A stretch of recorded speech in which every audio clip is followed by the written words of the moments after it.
Assalamualaikum warahmatullahi wabarakatuh. Saya Muhammad Rafli Falikusumah dengan NIM 418191187. Di video ini saya akan membahas tentang penulisan, yang merupakan salah satu keterampilan penting dalam kehidupan sehari-hari, baik untuk keperluan akademis, profesional, maupun pribadi. Penulisan bukan hanya soal menulis kata-kata, tetapi juga bagaimana kita menyampaikan ide dengan jelas dan efektif. Penulisan adalah salah satu cara utama untuk berkomunikasi secara tertulis. Namun, banyak orang yang masih merasa kesulitan untuk menulis dengan baik. Padahal menulis dengan efektif sangat penting, baik itu untuk tugas sekolah, pekerjaan, atau bahkan dalam kehidupan sehari-hari.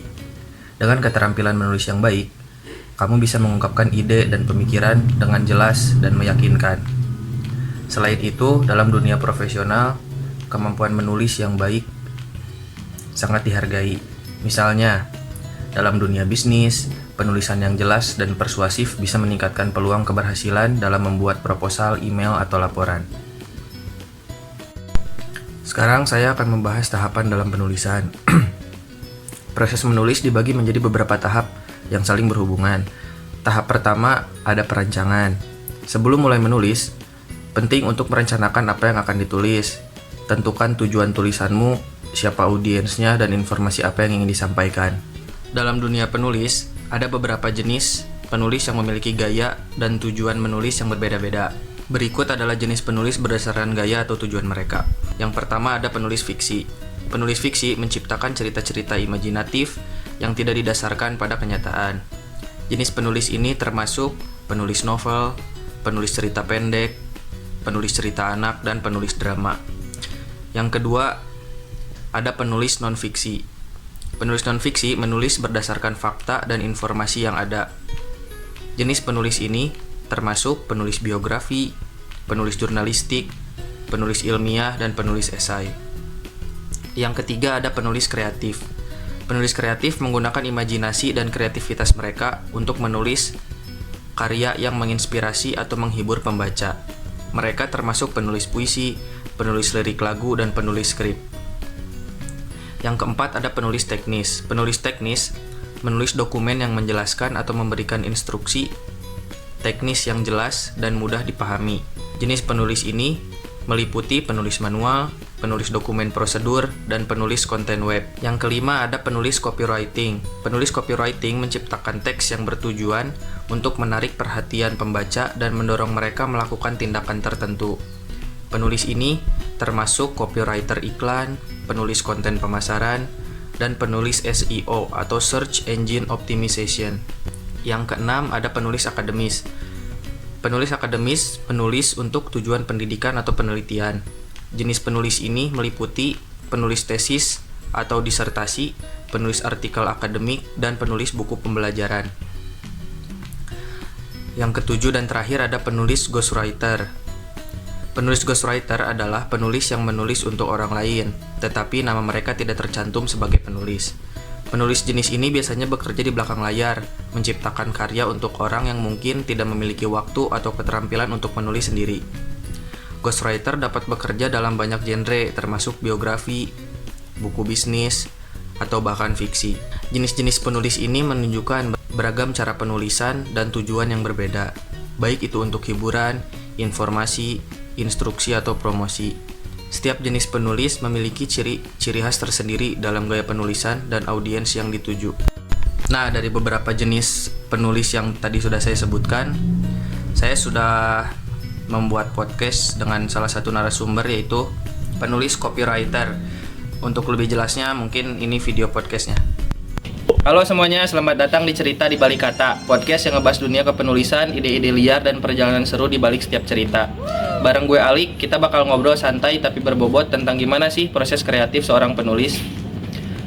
Hari ini kita kedatangan tamu spesial, seorang penulis yang karyanya udah bikin banyak orang jatuh cinta sama dunia literasi. Kita bakal kupas tuntas dari inspirasi, tantangan, sampai rahasia di balik tulisan-tulisan yang udah diterbitkannya. Langsung aja, bintang tamunya udah ada di sebelah saya. Hai, Boleh. aku Fauzia, bisa dipanggil Uji. Halo, gimana kabarnya Kak? Baik. Lagi sibuk apa nih sekarang kalau boleh tahu, atau lagi nulis apa? Sebenarnya kayaknya sekarang udah nggak terfokus nulis apa, paling kayak nulis caption aja sih. Nulis caption apa tuh Kak kalau boleh tahu? Biasanya aku suka share caption di Instagram sama di Facebook profile aku. Oke, mungkin ini Kak mau nanya, apa sih yang ngedorong Kakak buat mulai nulis dan milih media sebagai platform publikasi Kakak? Awalnya kenapa aku suka nulis, soalnya aku tuh ngerasa kalau misalkan nulis tuh kayak bisa nyalurin perasaan aku, ekspresi aku, terus biasanya bisa nyampein pendapat-pendapat yang lagi rame gitu di publik. Nah terus apa lagi ya? Terus berangkat dari mungkin ada pengaruh dari orang tua juga. Jadi emang dari kecil aku suka nulis. Awalnya tuh kayak nulis diary gitu, tapi sekarang mungkin karena udah makin canggih juga, jadinya banyak platform yang bisa aku pakai buat nulis. Oh berarti yang inspirasi Kakak buat nulis orang tua Kakak sendiri ya? Betul. Orang tua Kakak dulu penulis juga atau? Kebetulan orang tua bukan profesinya mungkinnya bukan wartawan atau semacamnya, cuman emang suka nulis dan ya sih kayaknya keluarga lumayan banyak yang bergerak di literasi gitu, di penulisannya. Terus kalau ini berarti jenis tulisan atau topik yang paling Kakak suka apa nih Kak, temanya atau apapun, dan kenapa alasannya suka sama itu? Oke, aku suka banget sama tentang self develop, terus tentang perasaan juga. Terus sama tentang spiritualis gitu, tapi yang spiritualnya tuh disambungin sama kehidupan nyata yang emang gak terlalu berat ngebawainnya dan relate aja gitu di umuran aku gitu ya, sebagai ya yang anak-anak muda gitu.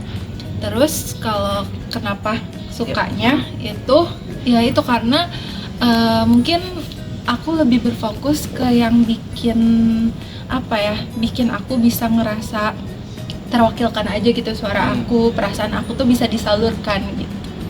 Oh berarti kebanyakan tulisan-tulisan Kakak tuh apa yang Kakak rasain atau yang Kakak alami sendiri ya?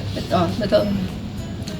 Tapi gimana sih cara Kakak nyesuaiin gaya nulis Kakak di berbagai jenis media kayak media massa, blog atau media sosial? Karena kan pasti di setiap media beda-beda kan cara penulisannya. Buat aku sendiri sih jujur aku belum pernah nyoba nulis di media lain gitu ya, selain sosial media kayak blog kayak gitu aku belum pernah. Cuman mungkin kalau di sosial media aku cukup aktif di Instagram sama di Facebook, dan kayaknya kalau misal untuk menyesuaikan bahasa itu bukan di platformnya ya, tapi kayak lagi di kondisi apa misalkan, atau lagi di topik apa gitu. Apalagi sekarang kan media sosial itu kan bisa sama foto ya. Nah biasanya aku tuh disesuaiinnya sama si foto yang mau aku posting gitu sih. Oke. Nah selama Kakak nulis di era digital ini, apa aja sih Kak tantangan yang Kakak alamin sama enak dan gak enaknya nulis di era digital kayak sekarang? Oke, kalau misalkan yang aku rasain ya, kalau dari tantangan tuh kayaknya mungkin makin tentu ya kayak persaingan gitu loh, persaingan sama orang-orang. Terus juga kayaknya sekarang udah makin banyak yang aktif di sosial media soal penulisan ini, atau yang biasa kita sebut copywriter itu kayaknya udah makin banyak. Jadi tantangannya ya gimana caranya biar tulisan kita tuh tetap menarik buat dibaca, terus juga tetap dapat feedback atau umpan balik yang positif. Terus kalau untuk enak gak enaknya kayaknya lebih ke pengalaman pribadi kali ya.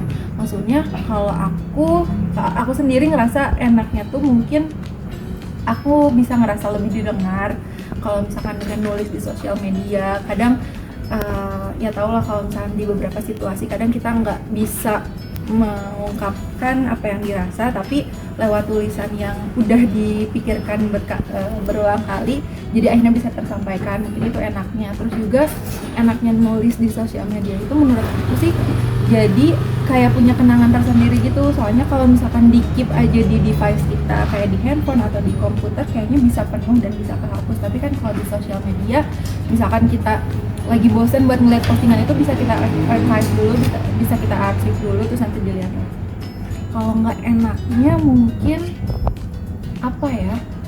lebih ke kadang suka timbul aja sih perasaan kadang-kadang malu gitu, takutnya takutnya dipandang sama orang tuh kayak lebay atau terlalu over expression. Gimana sih cara kakak tuh ngebangun kepercayaan diri kakak biar tulisan kakak tuh menarik untuk dilihat sama orang?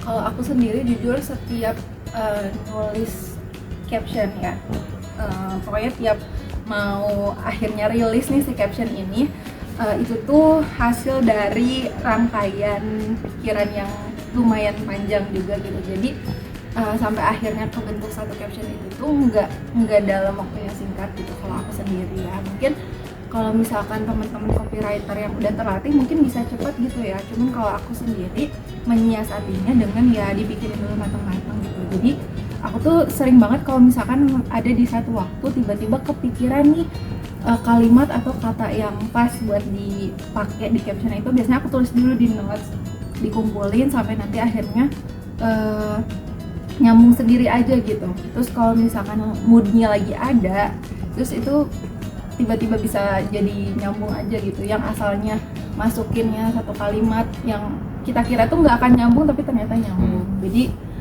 membangun kepercayaan dirinya yaitu dengan salah satunya mungkin persiapan ya. Ada gak sih kak pengalaman atau tulisan yang paling berkesan selama kakak nulis?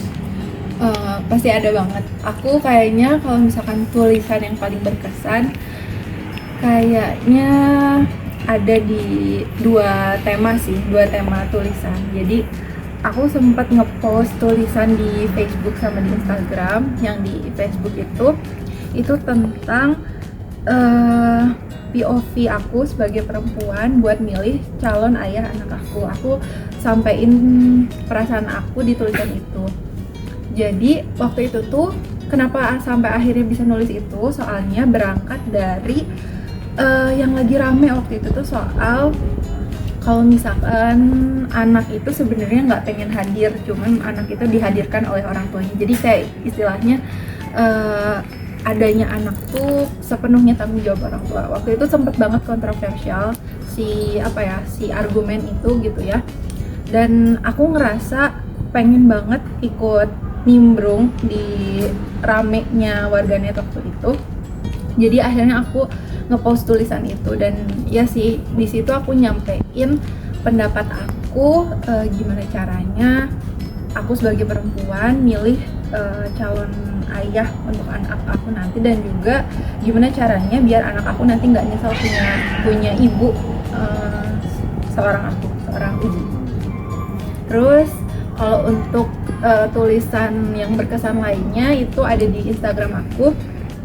Ingat banget judulnya 2021. Itu tuh nyeritain sebenarnya tulisan itu tuh ungkapan perasaan yang sakit hati banget. Jadi ada satu momen dimana aku waktu itu patah hati ceritanya, dan itu cukup sakit hati banget dan juga membekas dan kasarnya mungkin tulisan itu kutukan buat orang itu gitu, buat orang itu. Aku pengen orang itu abadi di tulisan aku, jadi akhirnya aku tulis tulisan itu gitu. Intinya si tulisan itu tuh buat mengenang ke perlakuan buruk orang itu lah gitu. Judulnya 2021, boleh dibaca. Nah kak, topik dan penulisan gaya bahasa kakak menurut kakak mudah dipahami nggak sih kak sama publik? Kadang aku ngerasa kalau misalkan kata-kata aku mateng gitu ya dipikirinnya tuh, aku ngerasa kayaknya emang bisa dimengertiin sama orang. Cuman ada satu waktu tiba-tiba gitu otak aku nggak bisa milih redaksi apa yang harus dipakai, diksi apa yang harus dipakai. Itu tuh jadi kadang aku ngerasa kayaknya bahasanya nggak mudah dia buat dipahami gitu. Tapi ya yang tadi aku berusaha buat ngerangkai tulisan itu tuh dengan baik, dengan dari jauh-jauh hari supaya bisa dibaca gitu, bisa dimengerti. Soalnya ketika orang lain ngerti itu aku ngerasa jauh lebih dipahami dan lebih didengar gitu. Terus kalau misalnya untuk topik yang dipilih, sejauh ini sih alhamdulillah dapat umpan balik atau respon yang baik dari pembaca aku. Walaupun mungkin kayak ada beberapa tulisan yang belum dapat umpan balik sebanyak tulisan yang lain, tapi alhamdulillah umpan balik yang dikasih sih aman aja. Berarti maksudnya ya memang topik yang kupilih juga memang yang relate sama semua sih. Oke. Makasih ya Kak udah mau datang ke podcast kita malam hari ini. Tapi sebelum selesai, boleh dong Kak kasih saran buat mereka di luar sana yang mau mulai nulis dan ngepublikasiin karya mereka di media kan, karena mungkin di luar sana ada yang masih malu untuk ngepublikasiin karyanya atau segala macam. Mungkin ada saran dari Kakak? Kalau dari aku yang penting mulai aja dulu. Soalnya kalau misalnya nggak dimulai kita nggak akan mulai, maksudnya nggak akan masuk ke dunia penulisan itu sendiri. Sebetulnya mungkin kenapa orang-orang belum berani buat ngepost, yaitu yang tadi dia ngerasa tulisannya belum bagus, dia ngerasa tulisannya nggak bisa dipahami sama orang, atau bahkan dia kayak ngerasa kalau misalkan tulisannya ini tuh nggak pantas. Soalnya ada sedikit cerita, temanku tuh sempat nanya ke aku kalau misalkan gimana sih caranya ngungkapin perasaan kita kayak gitu. Terus aku cuma bilang ya udah ungkapin aja, harus feel free buat nyeritain apapun perasaan kamu kayak gitu. Dan iya sih, sebenarnya nulis itu bener-bener tentang apa yang kita rasain gitu. Kalau misalkan kita lagi ngerasa apa tuh tulis aja gitu. Soalnya berangkat dari situ kita bisa jadi lebih lebih ngenalin diri kita. Terus secara gak langsung tulisan itu yang datangnya dari hati, jadi akhirnya nyampe juga ke hati orang pembaca. Oke, berarti sarannya mulai aja dulu dan jangan malu buat mulai. Iya. Oke, mungkin itu aja. Terima kasih. Bye Velas. Bye.